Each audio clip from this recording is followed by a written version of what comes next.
So as a veterinary nutritionist, one of the things I'm asked most often is my dog or my cat overweight? In the end, there are a lot of things you have to look at when you're looking at a dog or a cat to really determine if they're over or underweight. What I like to do is I like to feel the dog along the spine here and look for the little tiny processes that come up from the spine. If you can feel those, good chance your dog is in pretty decent body condition. Other places to look are at the points of the hips here to see if it's nice and fleshy or if there's actually some sort of fat deposit here. One of the best places to look at actually as an owner is actually the rib cage. If I go across Gracie's ribs, I can kind of plunk across each and every rib.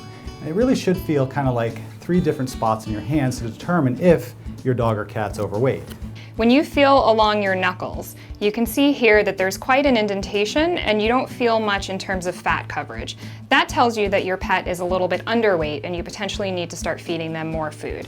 Then you want to switch over to the surface of your hand here, and you can determine that you can feel the bones that are in there. You can't see them very easily, although there is a little hint of them.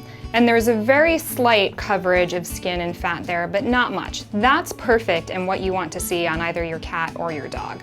The final thing you want to do is to flip your wrist over and look at the palm of your hand. When it's a little bit squishy here, if that's the way that your pet feels along the ribs, that tells you that they're carrying around a little bit too much fat mass and that you need to do something to help them get that off.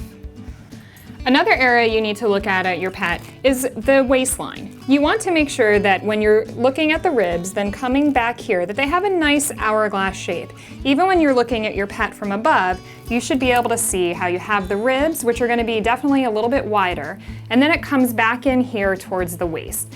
If you see a common area actually on dogs where they pack on 8 pounds is right over here over the hips. If you start to see that things are pooching out a little bit, that's an indication that your pet is probably overweight.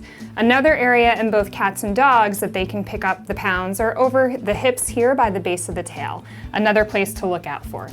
While we've got Lucy standing, another thing that we can look at here is the bottom of her belly.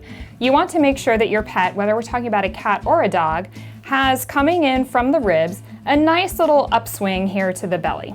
Sometimes, especially on cats, you'll see that they'll have some excess skin hanging down. If that's the case, what you can do is you can actually feel within that skin. If you feel anything that's really squishy, and definitely if you feel a lot of stuff that's kind of squishy, that also is another indication that that's probably excess fat that your pet is carrying around.